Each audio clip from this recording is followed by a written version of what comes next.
Hola, ¿qué tal? Bienvenidos al programa Odontología para Todos. El día de hoy tenemos un programa sobre caries interproximal. Vamos a hablar con un experto en odontología o una experta en odontología infantil acerca de lo que es o qué tan importante es el tratamiento y la detección de la caries interproximal. Para eso tenemos a la doctora Patti Peña Raigosa. Bienvenida. Hola, ¿qué tal? Mucho gusto estar aquí de nuevo. Gracias por la invitación y pues como siempre tratando de aportar un granito de arena para la sociedad de Durango. Pues muy importante, y no nada más de Durango, quiero que sepas que nos ven en muchas partes, no solamente de la República, aquí en México, sino también fuera del país. Y bueno, queremos comentarles que la caries interproximal es muy importante de detectar y muy importante también de prevenir. ¿Qué te motivó a tener este tema? ¿Qué es la caries interproximal también? Bueno, principalmente quiero abordar que el tema caries, bueno, ya se ha hablado mucho de lo que es la caries, pero luego a veces no nos enfocamos en dónde se ubica la caries, entonces no sabemos distinguir y solo decimos, tengo caries. Pero una caries interproximal es una caries que avanza muy rápido y de hecho es la primera causa de los tratamientos de endodoncia o tratamientos de conductos, En tratamientos los del nervio. niños, En ¿verdad? los niños, sí. Entonces, una caries sabemos que es una disbiosis, es decir, un desequilibrio entre la microflora que se encuentra en la boca de las bacterias, ya sea por un aumento del del biofilm, perdón, o del alimento retenido entre las zonas diferentes del diente. Hay que Entonces, explicarles a las personas sí. que básicamente es lo que se va fermentando después de lo que ustedes comen a través de las bacterias, y a esto le llamamos biofilm, lo que se va quedando, y esto va deteriorando el diente. Habíamos traído algunas fotografías, le vamos a pedir a nuestro máster, a Manuel, por favor, si nos puedes poner, mira, aquí tenemos una tabla que nos hiciste favor de enviar, que es acerca de precisamente la incidencia de las De las caries. caries. Sí, bueno, tenemos que principalmente en los niños, a partir de los 2 a los 4 años, la principal tipo de caries que vamos a encontrar es una caries de tipo oclusal, digamos, en la parte por donde mastica. La de arriba, el La de pecho, arriba, digamos. ajá. La que Ajá. cuando abre la boca y es la que vas a ver ahí una cariecita, ¿Por arribita por o por arriba. encimita, digamos? Sí, la que vas a ver en cuanto abre la boca el niño. Y conforme va pasando el tiempo, van erupcionando los dientes, entonces se van formando lo que le llamamos punto de contacto, en donde topa una de las paredes de la muela con otra, o de los diferentes dientes, van chocando, ¿sí? Es decir, los dientes vecinos Los dientes que están juntos, sí. o próximos, ¿verdad? Ajá, entonces eso sería como el principal factor para poder encontrar una caries de tipo interproximal. Entonces vemos que a partir de los 4 años va aumentando la incidencia de caries interproximales y a partir de los 7, 8 años es cuando vamos a encontrar una mayor incidencia de caries interproximales. Aquí se ve en la primera tabla en azul. Entonces, como tú dices, en un inicio es básicamente caries por arribita, por la cara oclusal o por las caras masticatorias, y después la incidencia se dispara conforme van erupcionando los dientes, ¿verdad? Así es.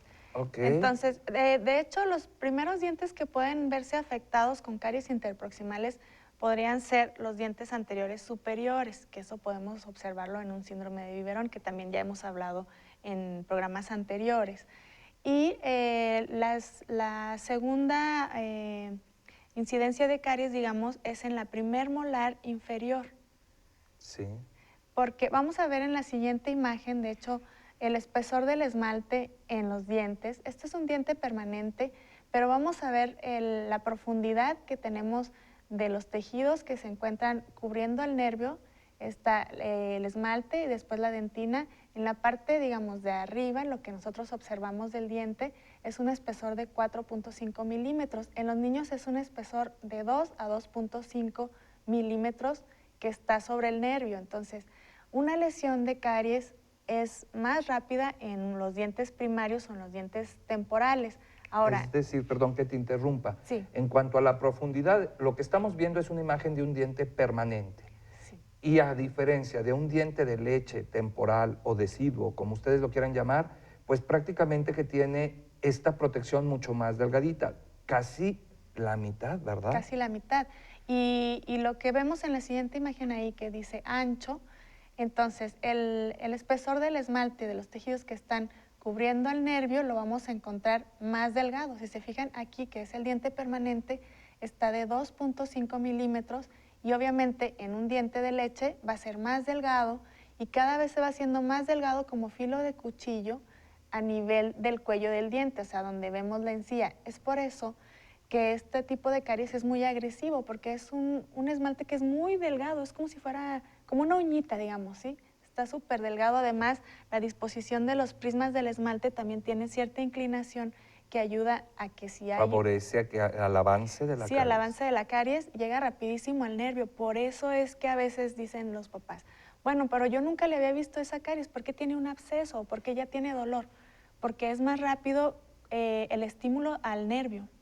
Imagínate, si por ejemplo, en las partes laterales, lo que es el ancho o el grosor de los tejidos duros que protegen al nervio es de 2.5 milímetros, o sea, es también casi de la mitad de lo que es la parte superior, o sea, de la profundidad en la cara oclusal. Y esto es en un diente permanente, entonces imagínate en un diente temporal, pues todavía menos, Sí, es como la mitad y es muchísimo. sí, y Ajá. conforme avanza hacia donde termina, digamos, la corona del diente, donde está el límite con la encía, entonces es mucho más delgado. Por eso es que debemos de tener mucho cuidado con la higiene. Yo me di a la tarea de hacer una pequeña encuesta en mis redes sociales, porque en el consultorio casi los niños no utilizan el hilo dental, pero dije, voy a hacer una pequeña encuesta con mis conocidos y amigos y a ver quién utiliza el hilo dental. Y te puedo decir que menos de la mitad no contestaba nada, o sea, veían la encuesta pero no contestaban. Y de la otra mitad que contestó, solo el 10% utilizaba el hilo dental. Entonces, ¿cómo puede un adulto usar el hilo dental con sus hijos? ¿Cómo puede ayudarlo si ellos mismos no lo están utilizando? Y es que sabes una cosa, es a base de que te vean. Si Sí. los padres de familia utilizan el hilo dental, el ejemplo sirve a los niños y entonces se van acostumbrando para que lo utilicen. Y también hay aditamentos que te ayudan. Por ejemplo, hay personas, yo creo que no, si no, o no utilizan el hilo, pues no conocen el portahilo, Sí, así ¿verdad? es. Fíjate, a veces la gente piensa que la higiene bucal consta nada más de cepillo y pasta. Y te preguntan mucho qué tipo de pasta, qué tipo de pasta. Pero realmente, y aunque tenemos otros mecanismos de limpieza, como es la autoclisis que tenemos en la boca por el movimiento de la lengua, la saliva, el interior de los carrillos, que pueden ayudar a limpiar un poco las zonas, las superficies de los dientes, la única parte que quedaría sin limpiar es la zona interproximal, como mencionaba, que es donde se une un diente con otro. Entonces, solamente pasando el hilo por ahí podemos limpiar esa zona. Imagínate que se quede algo de algún resto de alimento ahí por más de, no sé, 8 o 12 horas a una temperatura de más de 36 grados centígrados, que es la temperatura corporal. Imagínate, bueno, para empezar, el mal olor, ¿no? Y después es algo que está en un estado de putrefacción. Es una invitación a las bacterias, a que Sí, acudan ahí. Y bueno, pues es una fermentación y bueno, yo soy muy gráfico y tú lo sabes, entonces en un inicio se fermenta, pero ya después si no se quita pronto es un vinagre, eso es un vinagre. sí, y entonces eso descalcifica el esmalte y es cuando empieza a dañar el esmalte y se hace una caries, que la verdad este tipo de caries interproximales, la importancia es porque es muy difícil el diagnóstico. Entonces son caries que no vamos a observar tan fácilmente y menos de una manera incipiente, que es cuando están iniciando, cuando vemos unas manchas blancas, que también ya habíamos hablado en un programa anterior. Aquí vemos en esta diapositiva la acumulación de alimentos, restos de alimentos. En la fotografía que se ve aquí del lado izquierdo en su pantalla, vemos cómo se ve translúcida una zona oscura. Ahí ya es una lesión de caries interproximal, pero ya en un estado más avanzado.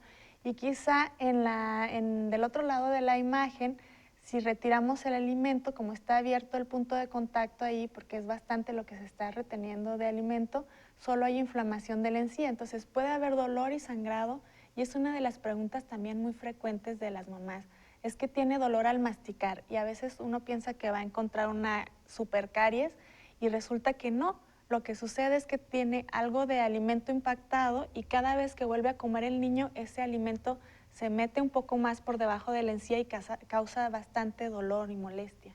Se va empaquetando, Se va empacando. Sí, empacando. Bueno, Ujú. y sabes que, y qué bueno que le tomaste esa foto al espejo, porque ahí se ve, bueno, prácticamente todo el alimento. Y acá, pues, ahí es una muelita, ustedes lo pueden ver como que se ve traslúcido, grisesáceo, en la zona de ese molarcito, entre uno y otro diente, en la zona vecina, entre medio, digámoslo así, ¿verdad? Entonces, fíjate que es muy importante, yo creo que tenemos un programa que grabamos, que nos hiciste favor también de venir a grabar, acerca de la importancia del odontopediatra. Si ustedes no lo han visto, véanlo en YouTube, suscríbanse al canal, sobre todo para que vean programas pasados, porque tenemos programas muy, muy interesantes, la verdad, con temas variados y de actualidad también. Y a mí lo que me interesa en estos casos es cómo podemos nosotros impactar a los niños de tal manera que tengan a un futuro esta costumbre de utilizar el hilo dental para que se disminuya el índice de caries interproximal. ¿Sabes qué? Bueno, ¿tú qué opinas al respecto? Bueno, principalmente sería guiar a los padres en cuanto a la higiene, porque nosotros, nuestra labor como odontopediatra es la educación principalmente. Entonces, guiar a los papás en cuanto a cómo van a hacer estos hábitos de higiene de ellos mismos, que son los que le van a transmitir a sus hijos con el ejemplo y sobre todo que ellos tienen que ayudarlos, porque hemos hablado también de que a los niños hasta los 7 años la higiene de los dientes todavía corresponde a los padres. Estamos hablando de caries interproximal. Y bueno, queremos que nosotros queremos que ustedes participen y que nos dejen sus comentarios o nos hagan llegar sus comentarios. Por ejemplo, tenemos una interrogante. ¿Ustedes usan el hilo dental? ¿Qué tan frecuentemente lo utilizan? ¿Y tienen algún motivo para no hacerlo? Háganos llegar sus comentarios y estaremos muy atentos. Doctora, ¿tú qué opinas entonces al respecto? ¿Cómo es? Nos decías que obviamente a través del ejemplo, ¿verdad?, de los padres. Y bueno, pues esto ya es muy importante, para eso son estos programas, qué bueno que nos acompañen ustedes. Pero ahora que ya las personas que nos están viendo lo saben, ¿cómo te ayudas tú para hacer el diagnóstico de una caries interproximal? La profundidad, obviamente se ve clínicamente como unas manchas negras, algunas personas pues ya dicen un hoyo, una cavidad, ¿verdad? Pero esto ya es cuando está avanzado. Sin embargo, bueno, pues también hay grados de profundidad. ¿Qué elementos de diagnóstico utilizas? ¿Cómo se utilizan? Sí, bueno, ¿Qué se hace? siempre cuando llega un paciente a la consulta, entonces lo principal es hacer una profilaxis para poder tener una mejor visión de todas las partes del diente, de todas las caras de los dientes.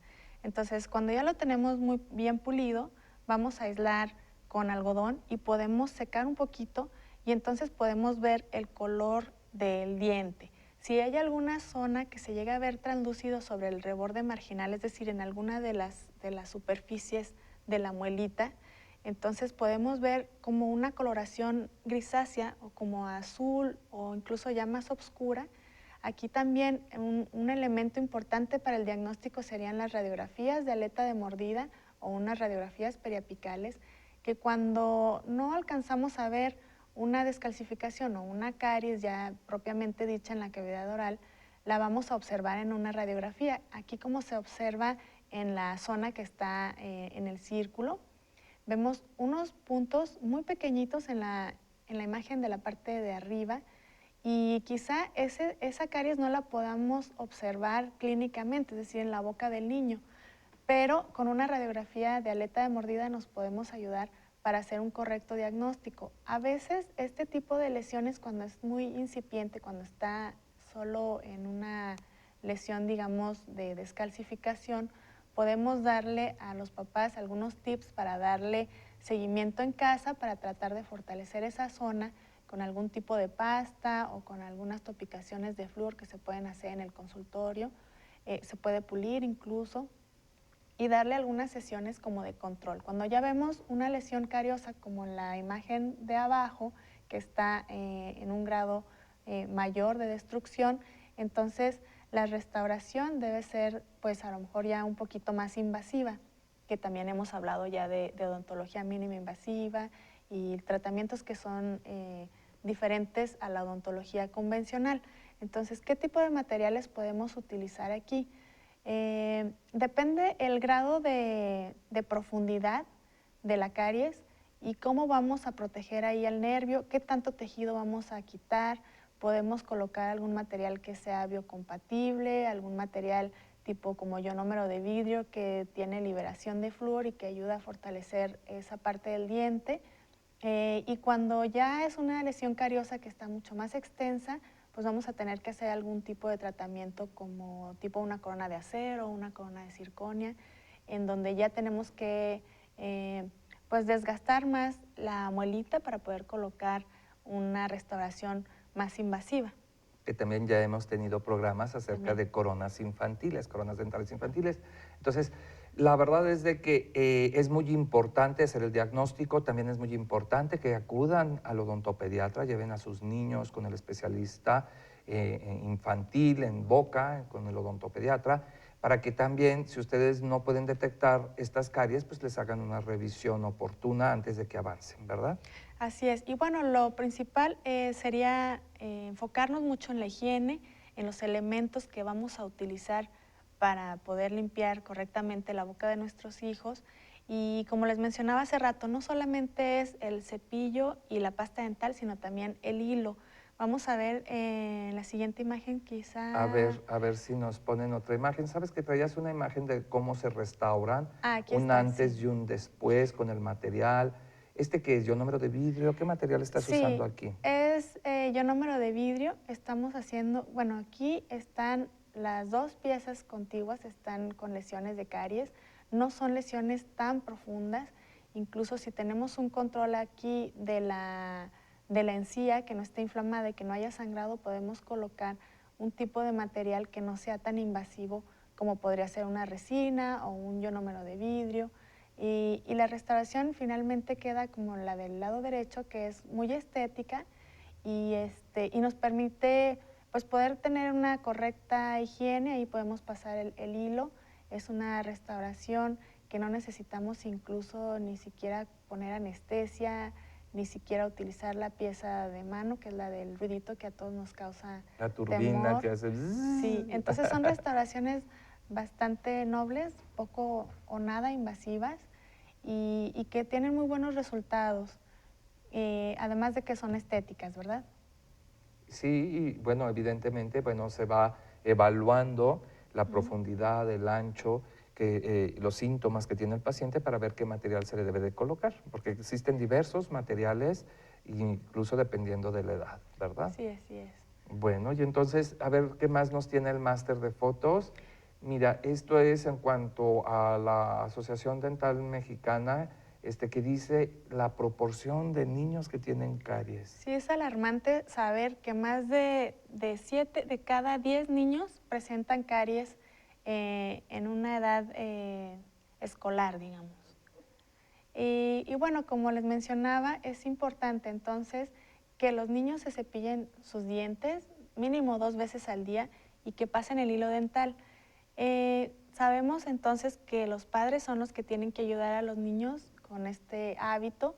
Sí podemos dejar a los niños que utilicen el cepillo, que ellos vayan creando este hábito, pero quien realmente lo va a hacer de una mejor manera, de una manera más correcta, van a ser los papás. Pues bueno, y ya hemos visto, motiven a sus hijos para que utilicen también el hilo dental.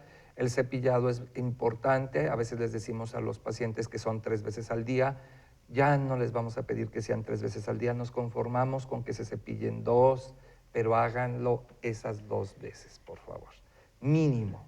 Sí, es como manera de recordatorio más que nada y probablemente decimos 2 porque son las veces que quizá los padres se van a poder enfocar a ayudarles a los niños en la mañana que todavía están en casa o que todavía no están con sus actividades del trabajo y en la noche cuando ya estamos más tranquilitos en casa también y podemos tener más atención con ellos.